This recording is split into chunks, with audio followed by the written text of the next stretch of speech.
Good Wednesday afternoon, everybody. And Matthew and I are here. You might be able to see where Matt's um, allegiances lie today. Garrett Crochet, you know, starting the season with the White Sox, ends the season with another pair of socks. Yeah, yeah, it's like it feels like all off season. This was the discussion among people like Red Sox fans, like Red Sox Twitter, everything you see is talking about like, well, we need an ace, like we need a guy, we need a pitcher. They Hmm. made the trade for Garrett Crochet. Some people Hmm. I think weren't really like overly thrilled with it because they're Uh like, huh. well, we need an ace, and we're trading for a guy who just came off of his first year as a starting pitcher and was on the innings limit and stuff like this. You're like, Hmm. how is this guy going to translate? Is he going to be able to be that ace? They really had concerns about his durability.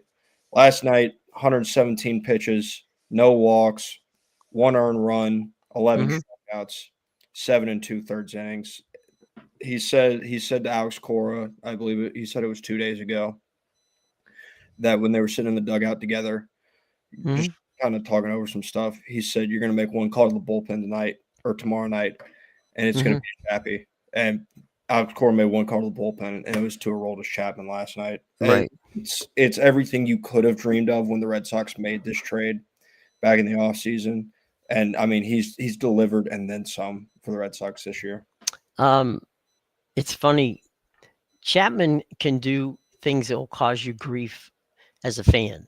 Hmm. Loading the bases last night with nobody out. That was kind of a you know a tightrope. But when he's on, and Hmm. he may have gotten off to kind of a wobbly start there, but boy, he closed it, and that was a very entertaining baseball game.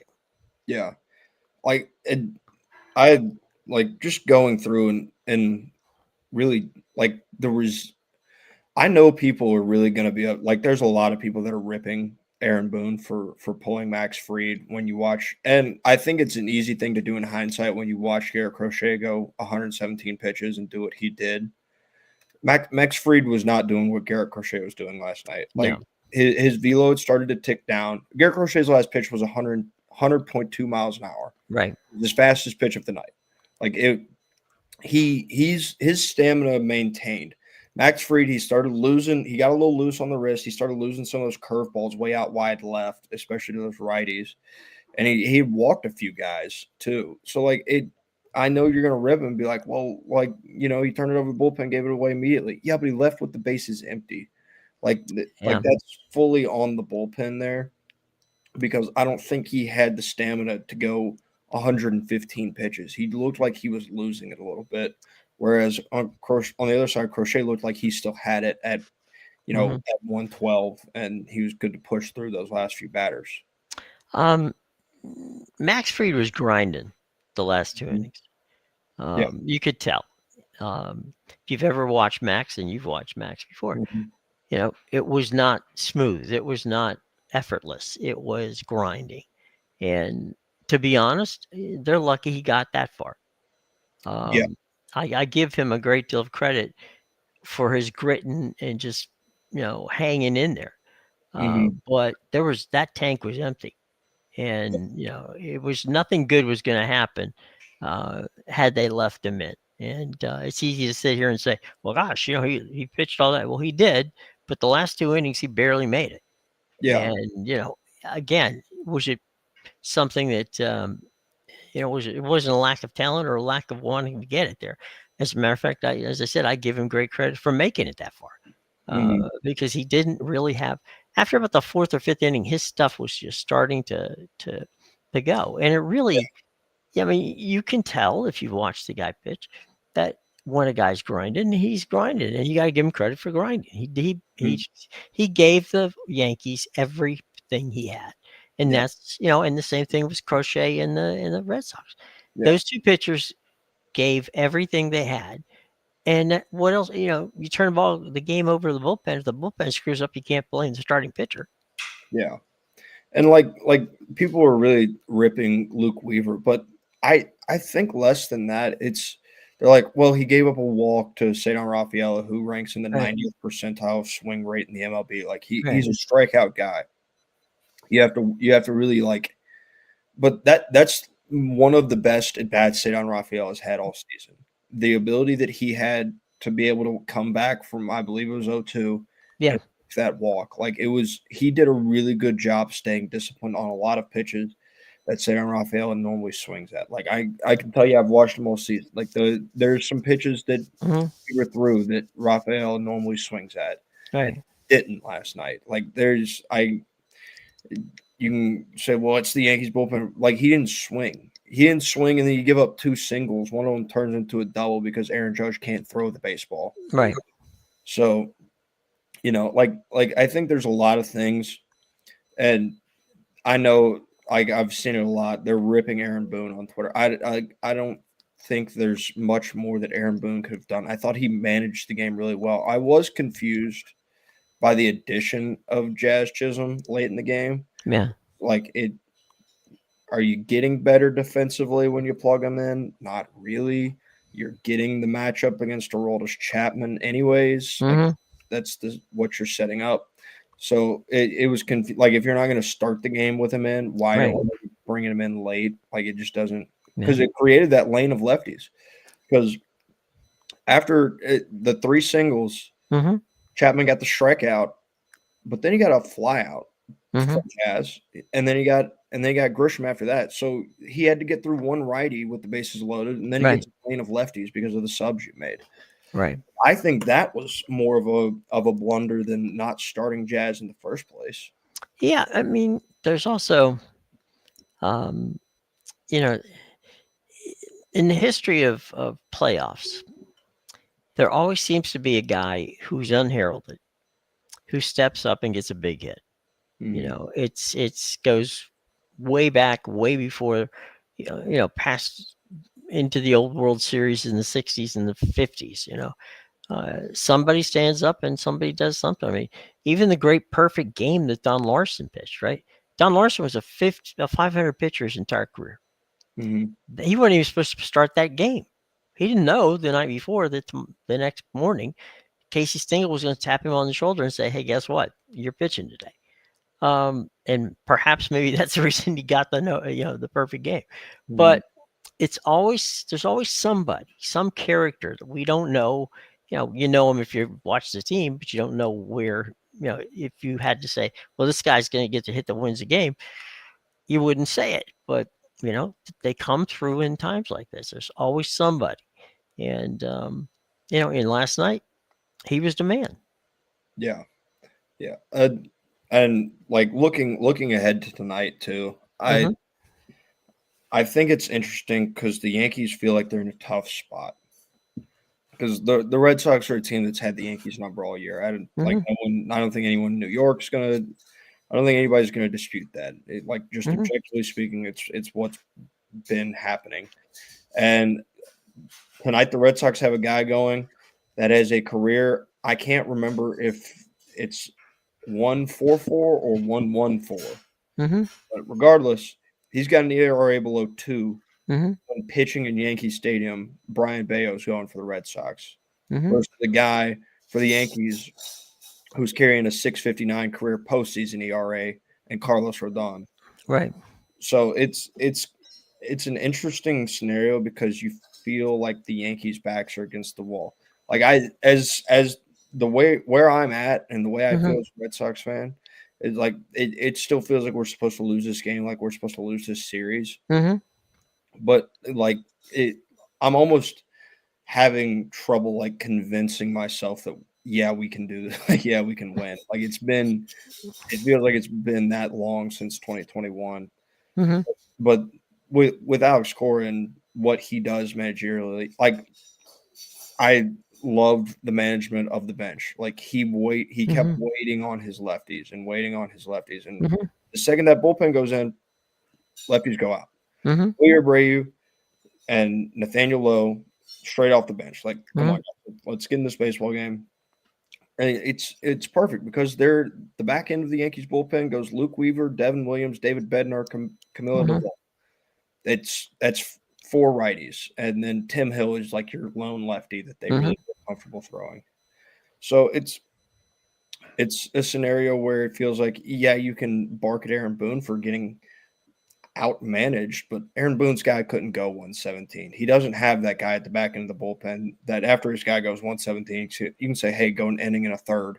And, I'm going to trust you to get out of this bases loaded, no out situation when it arises. Right, and then let's also, I mean, Aaron Judge is a fantastic baseball player. Mm-hmm. He hurt his arm in the what was it, maybe July? Set out for a few July, games, came yeah. back. I mean, what's he gonna do? He's gonna put he's not gonna take Giancarlo Stanton and put him out there.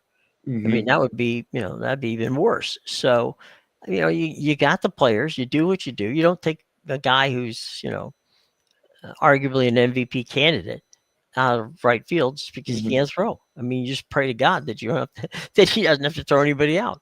Yeah. But even on his bad situation, he's still a good defensive player. Mm-hmm. But But what are you gonna do? It literally, it's to me the outmanaged. I think Cora understands his team and what their limitations are, and Cora has always been a stats guy, right? He's your analytics guy. yeah. So I think that he played the averages and he won. Mm-hmm. Will that happen tonight? Well, if you're a Red Sox fan, you hope it does. But would I be surprised if the Yankees won tonight? No. Mm-hmm. Yeah, like the Red Sox go-to lineup against the Yankees Hmm. because of the starting two of Fried and Rodon. Hmm. Like, a majority of the time that we played the Yankees felt like we were getting a lefty this year. Hmm. And man, when the Red Sox get a lefty, specifically, I guess against the Yankees, because it just feels so much more magnified. Man, you look that lineup card from that Alex Cortez, you go, who's playing second? Who's playing right Right. field? What are we? Who are we playing? These guys were in AAA Right. in July. Like, what are we doing? And they win. It doesn't matter. They win. Hmm. So it. Well, he knows his players. Like I said, I Mhm. mean that's a huge plus. And with regards to, I mean, Rendon to me, um, he's maybe a 3, maybe a 4. I mean, 2 years ago he might have been a 1 or a 2, but he's not there now. He had Um, moments like I think he carried an ERA somewhere around a 3.5 this year. Like ma- so he was much better in the regular season, but that postseason ERA is where you've got to make a change now. well, I don't think there's any question that he'll be on a short leash Mm-hmm. because it's a one game elimination right tonight. So we'll Right. see how it goes. But I'm quite certain that Yankee fans, as much as Aaron Boone, aren't excited about potentially going to the bullpen. But Yeah. we'll see how that plays out. Uh, Detroit again, pitching wins out over everything. I Mm-hmm. honestly believe that day off, after the grind that the Tigers had, Mm-hmm. that day off paid off for them. They just needed a reset, and I think that was the reset they needed. It didn't hurt that Scuba was pitching for them Yeah. because he had 14 punch outs Yep. yesterday. Yeah. That's what like as much as the day off may have helped. Like it was always going to Mhm. be. I feel like it was always going to be if Scooble's good, then the Tigers will be good. Right. Like it. I wasn't expecting the Tigers offense to do a Right. whole lot, and they didn't have to do a whole lot because Hmm. let's be honest, like Cleveland's offense, when you watch them and how they score runs, it's very much in the old school baseball Sure. style. Like we're gonna put it in play, and you've got to make the plays, and Right. that's how they scored their one run yesterday. Right. Was off that exact scenario. Right. So They play small ball. yeah, they're not gonna just bomb you with home runs or anything like that, but Hmm.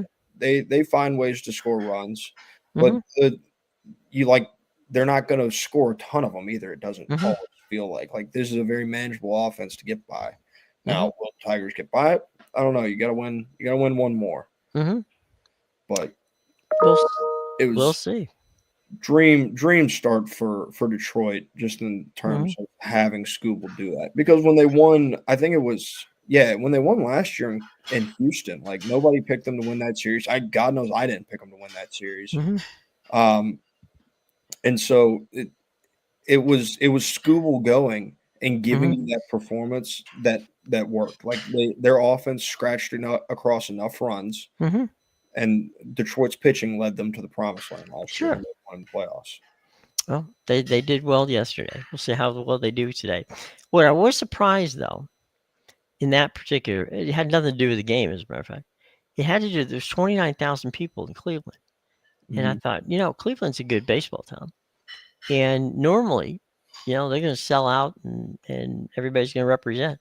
They didn't draw 30,000 to that ball game yesterday, Yeah, and I understand it's 1 o'clock. Okay, cool, but it's playoffs, and you yeah, would think that they would find a way to get there.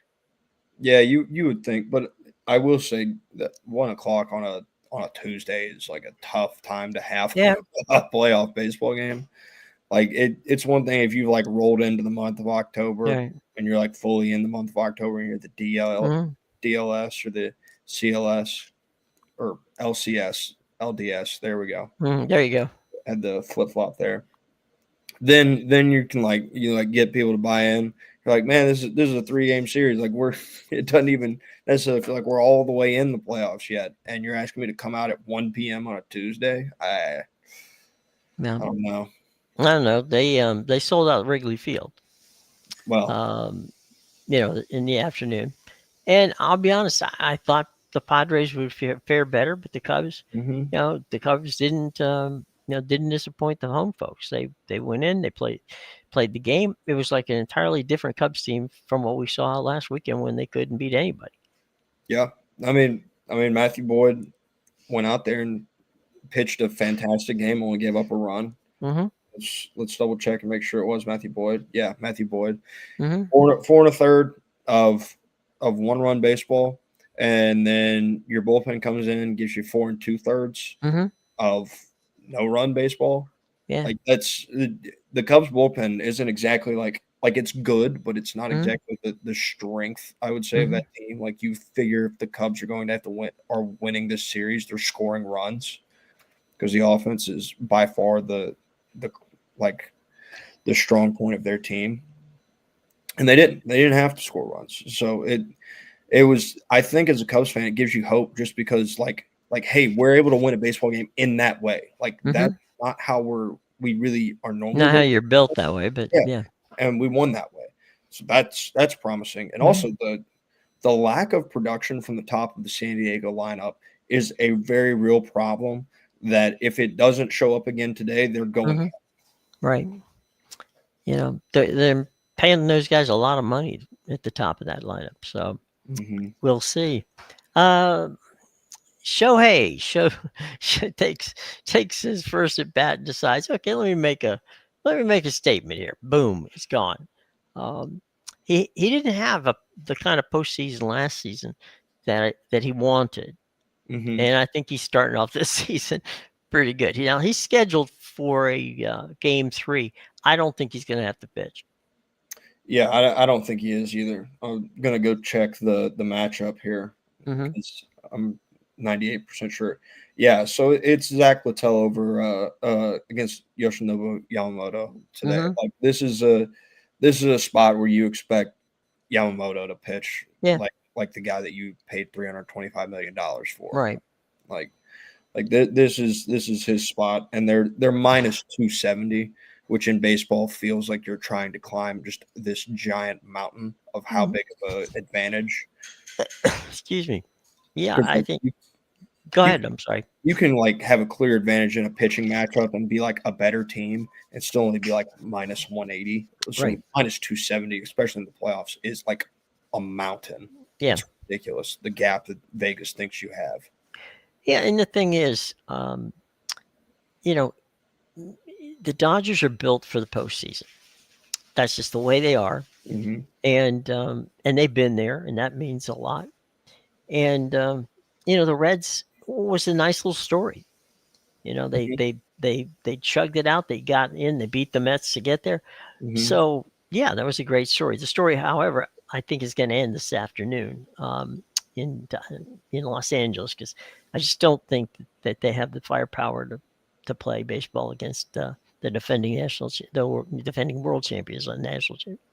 Yeah, like I had turned the game off last night and went to bed when Mhm. it got to be like I think it was like It was 8 6. nothing. Yeah, I think I turned it off when it was 6-0. Like, man, Right. this thing's over. And I think you do have to give the Reddit some credit last night for Mhm. getting it to where it's a 5-10 ball game and you Yeah. have bases loaded. Now, granted, you didn't convert with that.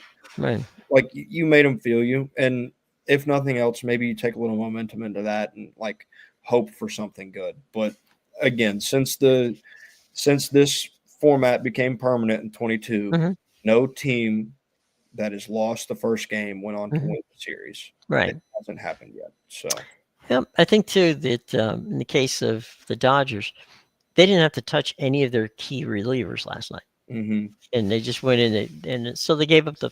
They had 10. They figured, all right, fine. If it gets to 7 or 8, maybe we'll throw some of those guys out there, but they didn't even have to touch them. mhm. So that's a big plus for them going into tonight's game I will say, because I or don't this think we, afternoon's game. yeah, I don't think we really touched on the game today between the Padres and the Cubs. I found this interesting. Oh, go ahead. The Cubs are going.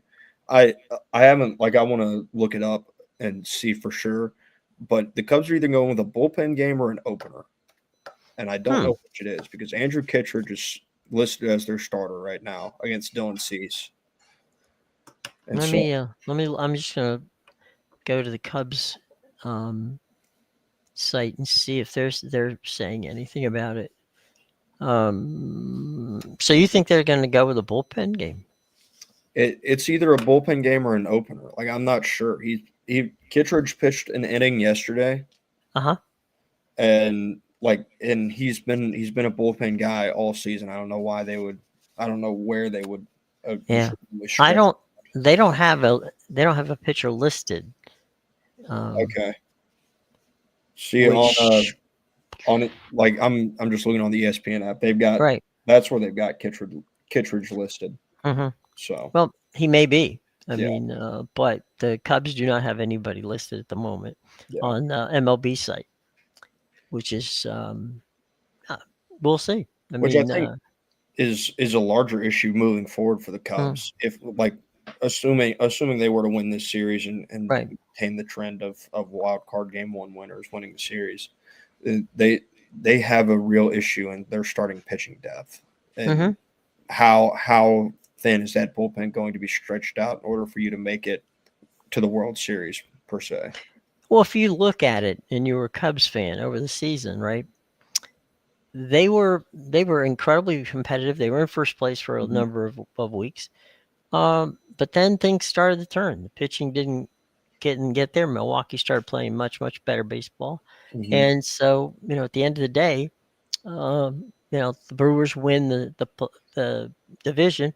The Cubs finished a strong second, but there's a reason why they lost all that momentum, and pitching is probably the key point there. It's not they've got guys can hit. That's not the problem. They play good defense, so pitching has been a problem. And as we know in the playoffs, is that pitching is magnified 10 times over because you don't have a lot of room to um, to have a bad day. yeah, yeah. They like their offense is it pretty much has performed day in and day out. Mhm. Like I said, it was impressive that they won the game yesterday the way they Right. won it. Hmm. So I think that would be a positive. But still, if you're looking at a place where like we don't know where we're going game two of the wild Hmm. card series, that is an issue. Yeah, that would definitely cause some pause. We'll have to see. Let's take a flip the script. All right, just for everybody's knowledge today, you've got the early games, which would be the Cubs and the Guardians and the Tigers. That's a 1 o'clock game on ESPN. They swap over to ABC for the 3 o'clock game, which is the Cubs and the Padres. Then you get prime time back on ESPN with the Yankees Red Sox, and then right after that game, you go to Los Angeles for the Dodgers and the Reds. So that's your day and how to plan it out. ESPN has three of the games. ABC has the afternoon game. So there you go. Yep. Thursday night, speaking of Los Angeles, the Rams are hosting the San Francisco 49ers. Um, a lot of controversy in San Francisco about who should be the quarterback. And I don't know. I mean, it's suddenly they're looking at you know Brock Purdy and not necessarily thinking he's the guy. Yeah, like Mac Jones has played relatively well. They did lose Hmm. last week to the Yeah. Jags, but Brock Purdy threw two picks. He's Hmm. questionable through two touchdowns. Like I don't know why you would have a quarterback controversy, Hmm. to be honest with you, because like Mac Jones, I'm just quickly box score scrolling here, but the two teams that he beat aren't exactly world beaters. Like he Hmm. beat the Saints and he beat the Cardinals, who the Cardinals are improved. I Right. think we can agree on that. Are they like some like, oh my god, I can't believe we won this game with our backup quarterback type of team No. at home? Not Yeah. really. So it wasn't like Mac Jones just set the world on fire. Hmm. And I get the two picks from Purdy last week. And if he's not feeling good, then don't put him out there. You've got an Right. entire season.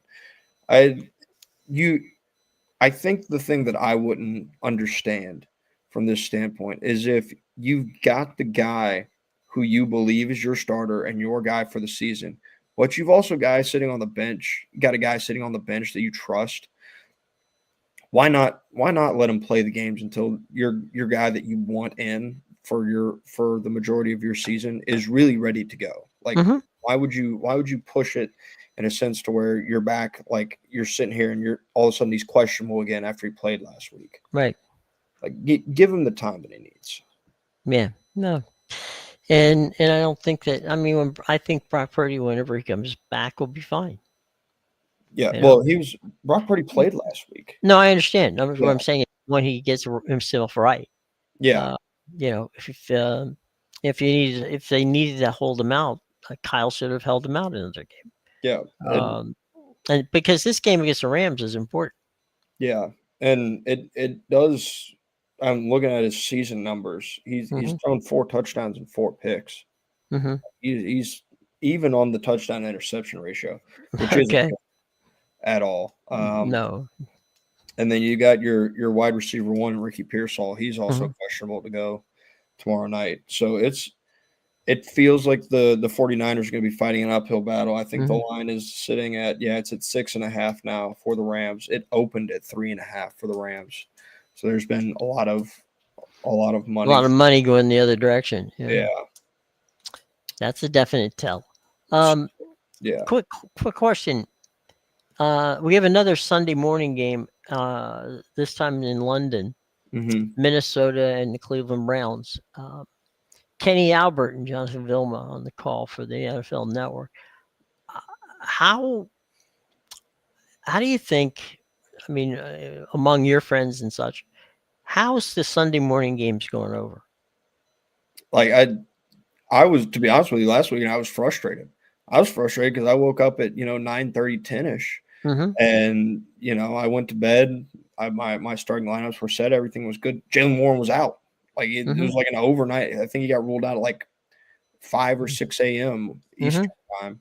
So I was like, what the heck are we doing? But like it's not something I'm just dying to get up to watch. To be honest with you, like Hmm. especially when you're tossing the matchups my way that you're tossing right now. Hmm. Right now, the Vikings are a team that's on their backup quarterback, Hmm. and like last weekend, the Steelers were a team that were like okay, they weren't like must see TV, and then this No. weekend you're tossing the Vikings and the Browns at me. Hmm. So your only storyline is the fact that Joe Flacco is now no longer the starting quarterback in Cleveland, and they've named Dylan Gabriel the starter, which I think is We'll see. confusing. It's probably confusing everybody, including Flacco. Um, Hmm.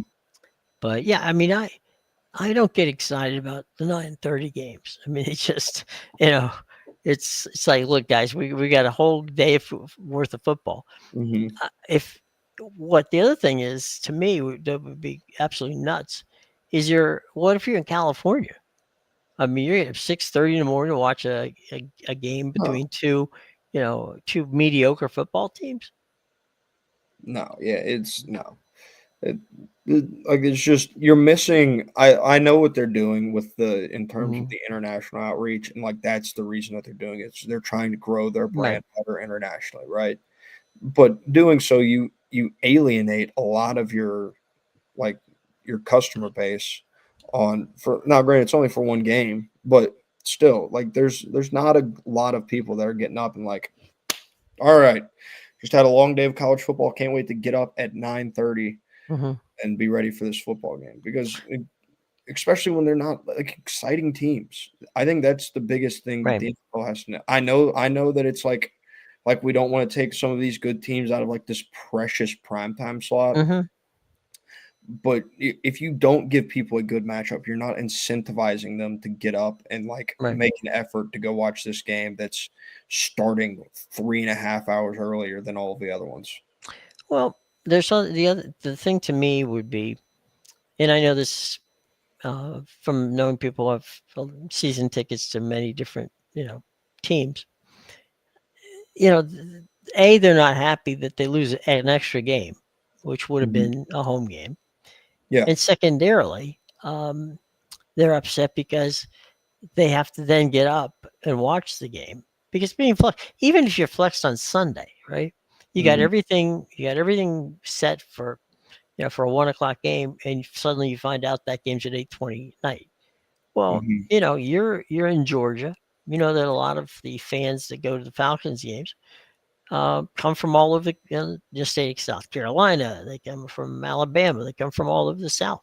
Mhm. That 1 o'clock game, that's great. Maybe even if they have to push it to 4 o'clock, okay, fine, I can deal with that. But you don't get a kick till 8:15, 8:20. That means that game's not gonna be over until after 11, and then you have to go home, and that's tough. Yeah, the big flexes in the NFL are ones that you don't really get. Like Right, I think if it's one thing, like in college, I know that the flex windows are like, well, this game's going to be at 3:30 or it's going to be at 7:30. Like right. that's where you can flex. You're not going to be able to flex it from like 1 to 8. Hmm. That's way too broad a window for people traveling. Like I Hmm. think that's the biggest thing is the travel aspect of flex Hmm.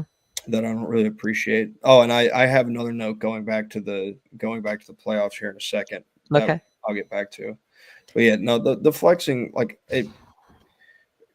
I think people do things so often in the Hmm. aspect of looking for business, like what's good for our business, what's good for Right. our numbers, that they really sometimes they just like punch the fans that are really driving. Hmm. Like they show up every Sunday or they show up every Saturday. They're just Right. taking them.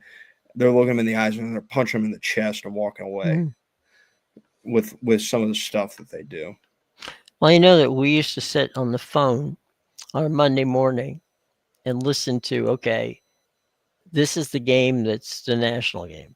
Mhm, This is the game that ESPN gets. This is a game that then when I was working for the Big Ten network, mhm. it was okay. Yeah, okay. You could pretty much know. All right, you're saying okay, Oregon, Penn State. That's going to be. We're not getting that game. Yeah. Um, but what game are we going to get? And Mhm. sometimes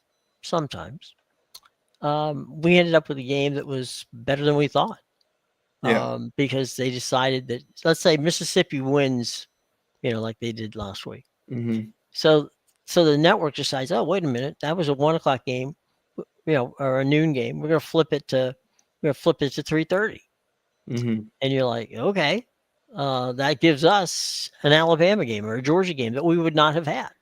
Yeah. So we'll take it from that standpoint. But now you've got almost every game in college football being played on television somewhere. Yeah. So it is an absolute and total mess when you start to begin. Okay, where's all this stuff going to go? Yeah. And then you throw Notre Dame in the mix, and it does make for a very bizarre situation for fans. I mean, you as you say, tailgate people more in college than in pros. They come in the night before. They enjoy. They get their parking space that they've had for 100 years, and they have friends that have been around there, and so it's a big getting ready for the game, and going through the parking lots in early in the morning. The great smell of breakfast from people who've been out there and ready to rock and roll. That's it's not the case in a night game. You went to a night game the other night with Georgia and Alabama. The vibe at night is not like the vibe in the daytime. I'm not saying one's better than the other. I personally feel that the early game is better than the late game, but Mhm. for the fans. Yeah. But because again, what you're going to do, and it's not a big surprise TV wise. You there's a lot of times in football there's nothing going on. The guys just stand there waiting to come out of commercial break. Mhm. So at that point, as a fan, sitting down at night, you still have to drive home. The game's still going to get over after 11 o'clock. You're going to be lucky if you get out of the parking lot by midnight. And by the time you Mhm. get home, it's the wee hours of the morning. Yeah, no, it definitely is. Like it's it's not fun leaving a packed stadium, like you're Hmm. shoulder to shoulder trying Right. to shuffle out of the stadium Hmm. at 11:30. Like Hmm. I don't think anybody's like, "Oh, yeah, love that." You're tired, you just watched your team win or lose. Hmm. It's just like a real I what I will say is I think an atmosphere like inside of the stadium, Hmm. just inside of the stadium Right. speaking, I think generally speaking, your atmospheres at night are Hmm. going to be a little bit better. Hmm. But in terms of everything outside of just the pure stadium atmosphere, Hmm. like I think the players prefer an earlier game. I think like fans that aren't like well we want the advantage like with the fans that are actually showing up are the ones that are like yeah no 3:30 is good like I would prefer to leave here at 7 instead of at 11 like it's an obvious shift. There's an interesting thing in college football when it comes to the picking of the games in the night and the whole routine. Um, the the league, the Big Ten, allowed some of the teams to say we'll do a primetime game, but it won't be after the month of October, Hmm. uh, and because of the weather, because of the potential fact that it might Hmm. snow. The last thing, I mean, State College, where they played the game the other night with Penn State and Oregon. Um, it's not it's not built for 120 I mean 102,000 people to get in and not get out. I mean Hmm. you're gonna be lucky if you takes it not even get out in 90 minutes because you're going to state roads. Eventually you get to the turnpike, but you still have to eventually get there. It's Hmm. not like just off the turnpike because these stadiums weren't built for that. These stadiums are built on college campuses Hmm. and not they're not built. I mean, Athens is a nice area, but it's not a big town either. it's not like you're stuck. It's not built for getting out because Hmm. it's in the dead center of campus and Right. like just flanking it to the north is downtown. Right. Like you're not there's no like easy like well we'll just turn here Right. we're like two turns away from getting on the highway and really getting moving. Right. No. Right. That's the same, we were talking about the Rose Bowl. It's the same Mhm. same thing with the Rose Bowl. The Rose Bowl's in the middle of, it was built 100 years ago, and it's in the middle of, of a residential area. So, you Mhm. know, yeah, on game day, the fans in that particular people who live in that particular area aren't happy because maybe they're not going to the game. Maybe they just want to go out and do some shopping, and all of a sudden there's 100,000 cars. Now, fortunately for them, not so much for the for UCLA. And no, UCLA has not drawn well, but Yeah. Yeah, but I'm sure it's a so breeze getting in and out of there when that's UCLA is right. around. I said I'm sure it's a breeze getting in and out of there It's a when lot easier. Well, here's the thing, which I think is kind of fun from a standpoint of it's become a destination when they started saying Rose Bowl, it's gonna UCLA is gonna play in the Big Ten. There's so many transplanted Southern Californian, I mean Midwesterners to Southern Mhm. California that you could get 50, 60,000 to a game at the Coliseum. I mean at the at the Coliseum or at the over at the Rose Bowl. but most of them are going to be rooting against UCLA. Yeah, yeah, it- So like if Penn State goes out there, I guarantee you there'll be two Penn State fans or three Penn State fans to every UCLA fan. yeah. Well, you're gonna get to see that this weekend. Yeah, That is the trick I there. was I was thinking about that. I'm thinking, that's a. I mean, because again, it's the Rose Bowl. You want to go. You want to, Mhm. you want to be able, and it's a beautiful building to go to. So, Yeah, and and there's not a bad sight line in the whole damn place. yeah. That does kind of remind me of last year. Penn State went to USC, Hmm. and USC I say offers had offered this fan experience, and it was just like open, and you could Hmm. run out with the team. Like that Hmm. was something USC offered. So a Hmm. Penn State fan just bought it. He signed up for it. He ran out. He ran out with USC That's full funny, head to toe Penn State stuff. right? So yeah, I'd say they probably are going to travel a little better than the UCLA fans that well they don't have to travel, they just have to drive down the road. But It's a 35-minute, 40-minute ride from Westwood to over to oh well, Pasadena. So it's not as. I mean, it's not. Miami used to be where the baseball park is now. hmm That's where the Orange Bowl used to be, yeah, which wasn't that far from Coral Gables from the campus, and now it's out. At it's my like a they, 45 they minute drive, isn't it? oh yeah, it's if you're lucky. Yeah, I mean, they named the area, Miami Lakes, which is silly because they're 5 minutes away from the next county, so hmm they're actually closer to Fort Lauderdale almost than they are to downtown Miami. yeah, But so it's tough for Miami fans to get out there. I hmm mean, at least if you're on campus.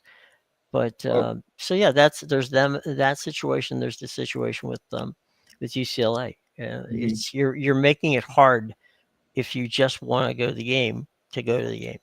Well, speaking of Miami and all this stuff, Hmm. talking about flexing stuff, I know that there were a lot of people, and I think specifically in the city of Tallahassee, that Hmm. were very upset with ESPN and College Game Day because it has felt like a foregone conclusion since Kirk Herbstreit mentioned it on the broadcast Hmm. during the Florida and Miami game that game day would be at FSU in Miami.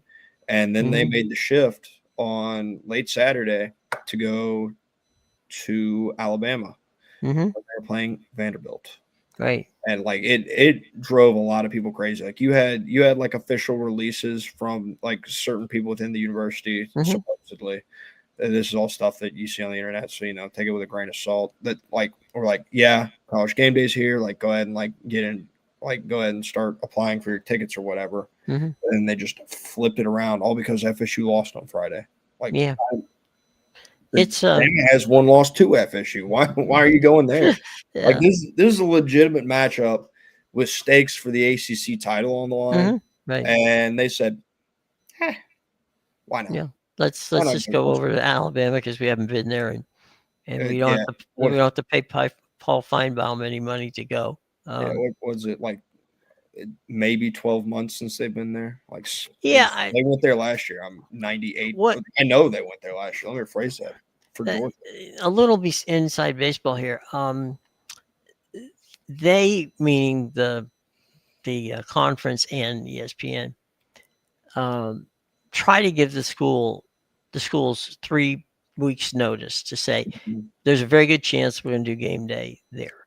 And so so they work on the logistics because there's got to be a set built. There's got to be, where are we going to put Mhm. it? Where's it? So it's not like I mean, and of course, at FSU and Alabama, they've both been there before, so they know what to do. But at the end of the day, there's still logistics issues Yeah. and all that. And so, yeah, you can when they make a change like that, just affects the fans. You affect you they're everything from security to people building the set and putting the set in and doing all that stuff. Mhm. Um, so there's a lot of anticipation, but there's also a lot of hard work that goes on behind the scenes Yeah.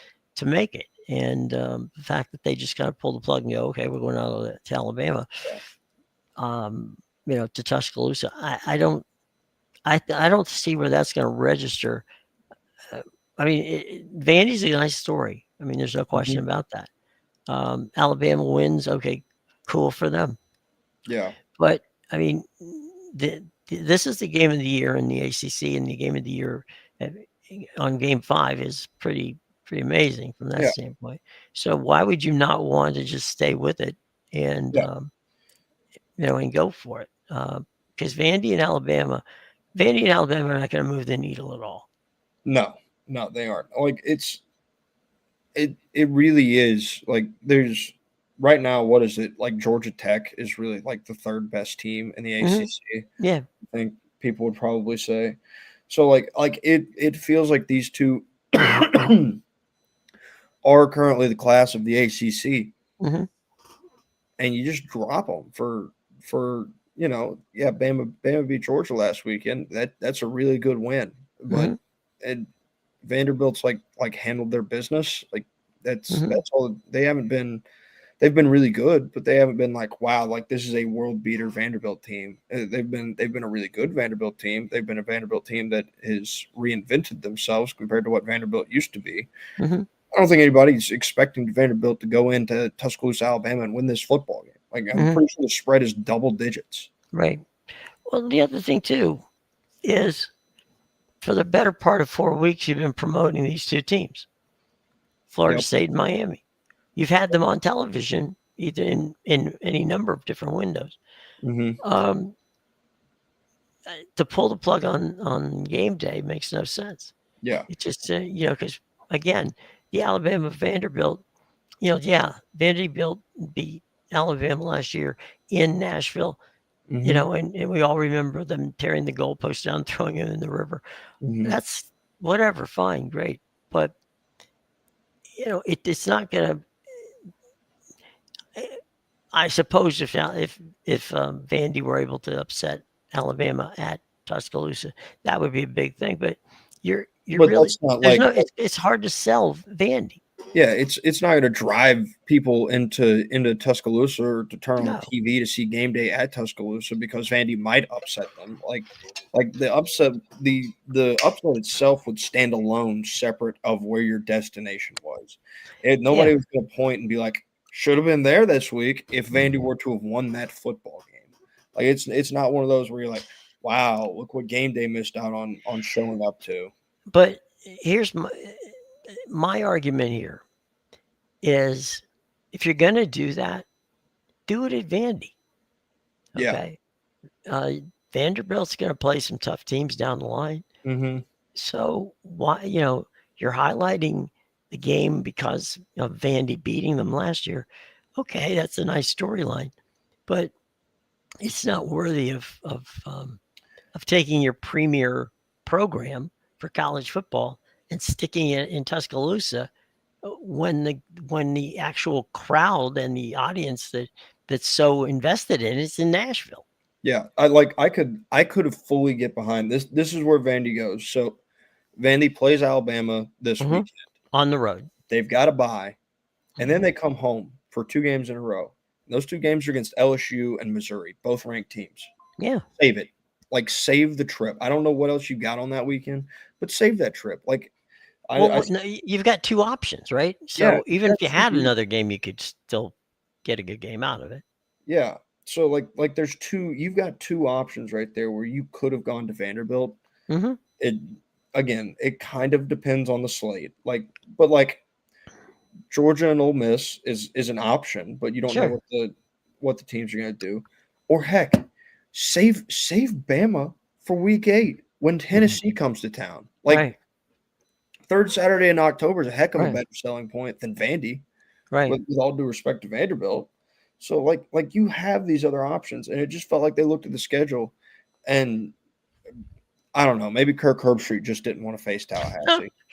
I I don't know. I mean, to me, um, if you're gonna do it, uh, and you're pitching the fact that it's great, it's a rematch of last year's upset of the year, fine, but don't go to the team that is going to have 102,000 people there, regardless of who they're playing. Go Yeah, to Vanderbilt where things are hot again. You yeah. know, so I don't. They haven't had a serious team since James Franklin left. Hmm. So you know, to me, going to Nashville during that time like you said, if I would do the LSU game, I think that would be a Yeah, phenomenal yeah. situation.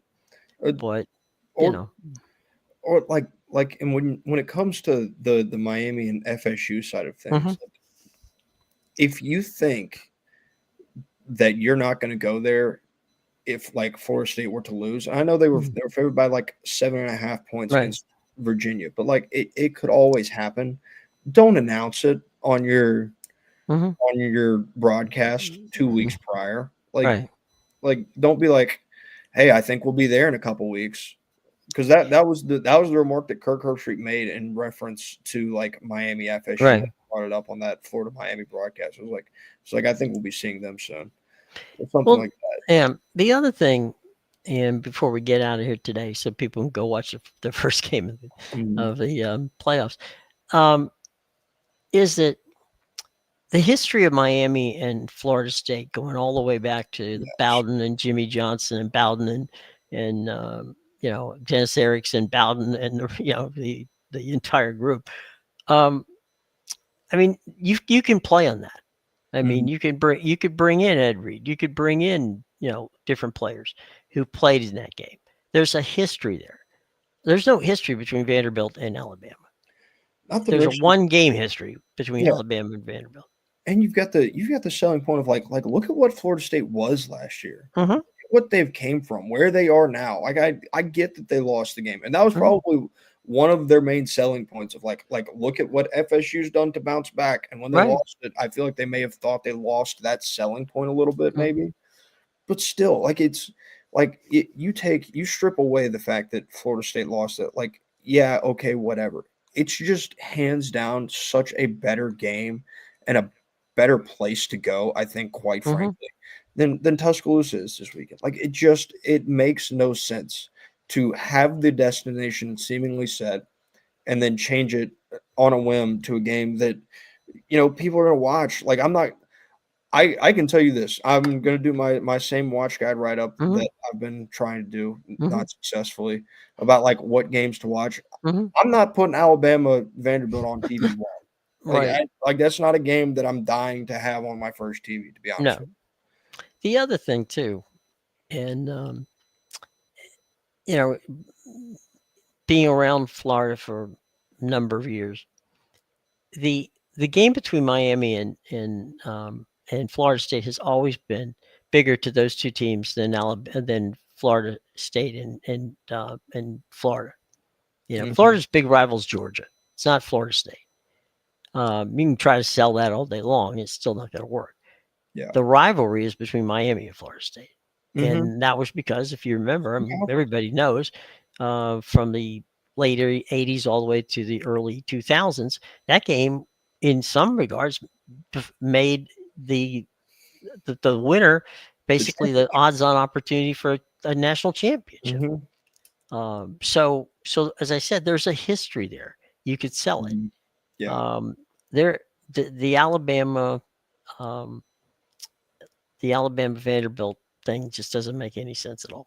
Yeah. I'm looking at the schedule right now. Mhm, And I think the two games that would draw your attention most in the 3:30 window, Alabama is one of them. mhm, I think Texas at Florida is more interesting than Alabama Vanderbilt is because like yeah, Texas at Florida, you're going to find something out. Alabama, mhm, like you kind of already know, like you know what you're getting for the most mhm, part. You know who Diego Pavia is. You know who no, Alabama is now. right, Yeah, they're probably going to score some points because that Bama defense is still pretty iffy, if we're mhm, just being honest. But yeah, you have the potential for a fun upset. But I get to go figure out what Arch Manning can do in another hostile road environment and see if he's gotten over some stuff now on well, Saturday. and you've still got the Billy Napier question. Mm-hmm. You've Yeah. you've got Florida has underachieved, and they're playing a Texas team, but they still could win. Mm-hmm. So let's so yeah, I think that's compelling as well.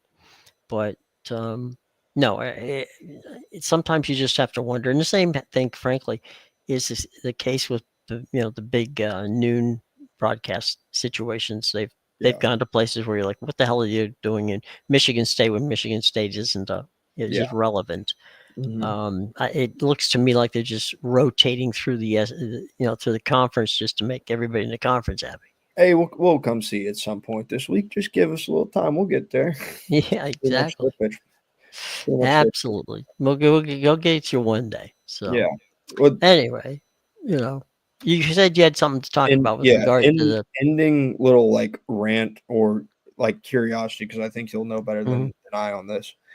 Why are we doing ad breaks in between at bats in the MLB playoffs? What I don't need to see Cal Raleigh hit home runs for T-Mobile in between my at bats from time to time.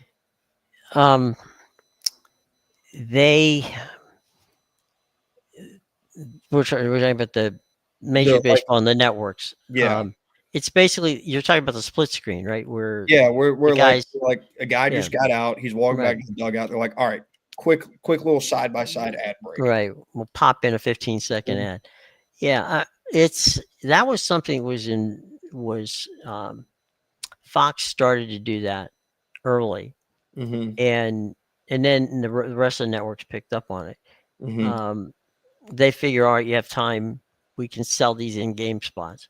Yeah. Um, so let's say I don't know during the course of a game, maybe they get 5 or 6 in. I don't know. I Mhm. really haven't counted how many they've gotten in, Yeah. but they can charge, so they're getting more revenue Mhm. because they got advertisers. A lot of times it has to do with the advertisers not getting what they feel is enough time. Okay. Mhm. So, especially in the playoffs, because it's worth more, Mhm. they're going to try to do whatever they can to get as much of that content in. And if they have to do the split screens, and by the way, I actually have seen that on local broadcasts too. Mhm. Where they do you're watching a game and all of a sudden, it's like they pop up a Papa John's ad, and you're like, what the hell's going Mhm. on here?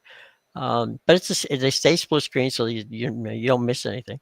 They do Yeah. that a lot in NASCAR and in IndyCar Well, and auto racing as well. that's what the thing that I tweeted about it last night. But Hmm. the thing that like the PGA Tour Hmm. uses it like all the time, and Hmm. I think it might be the least popular thing on the PGA Tour. Like every single big tournament they have that has that playing through feature, Right. there's like a million tweets about like what am I doing? Why am I watching these ads? Just Hmm. like stop. Let me watch the golf. Let me hear what's going on instead. Hmm. And I will say, and what was I this is when I really noticed it, to be honest with Hmm. you, is it was in one of like a high leverage situation where Hmm. like the Red Sox were pitching, they just got a guy out. And I'm like, Hmm. man, we got runners on first and second, and Hmm. I gotta watch Cal Raleigh interrupt me really quickly to do this ad for T-Mobile. So it's like this is the In last. fairness, you shouldn't be mad at Cal. He had nothing Yeah, to do with no. it. I'm not mad at Cal. It's just like, man, why are we interrupting the game now? Because we can. Yeah, Um, that's because you can. Yeah. the Let me wrap it up with this. Back in the day, as he'll say, we used to have a deal on local broadcasts on baseball Hmm. where the we take a towel and put it on either the first or third base low camera, and when the towel was on, the umpire knew that we were in a commercial break. The moment the Hmm. towel came off, you know, they could get in play. So after about a year and a half of this, home plate umpire kept walking and we're going, I don't care when that towel comes off, we're going to start playing. And if you come back and you're in the middle of a at bat, that's your problem, not mine. Yeah. So they were going that route, but yeah, we'll have to see. It's because they can. Yeah. So there you go. All right, so we shall see you again on Friday, and we got a lot to talk about on what's going on in college football on Friday. And we may, by that time, Matt, know some of these baseball teams that have moved on. Hopefully, your Red Sox will be one of them. Hopefully, hopefully. Any So prediction on tonight with the Red Sox? prediction tonight for the Red Sox. I've got a very similar kind of nervousness about me tonight that I had going into last night, Hmm. but it does feel like a little better just because it's got that feeling of like we have the Yankees number, and Hmm. so I think the thing that stuck out most to me is like where the Yankees kind of are mentally. Mhm. Jazz Chisholm did his media availability last night Right. with his back turned to him when they were trying to ask him about why, like him, what his feelings were about not being in the starting lineup, yada yada yada. His back turned. Like, Right. dude, come on, like you're in the playoffs. I Own get you're it. not Yeah. happy that you didn't start. Mhm. Get it together. Like that's a terrible look for your Right. clubhouse. So Brian Bayo is going to do the same thing that he's been doing at Yankee Stadium for Mhm. his entire career. Well, there you go. All right. We'll see y'all tomorrow. I'm sorry. We'll see y'all on Friday. Have a great day tomorrow. Matthew, looking forward to see you on Friday, my friend. Absolutely.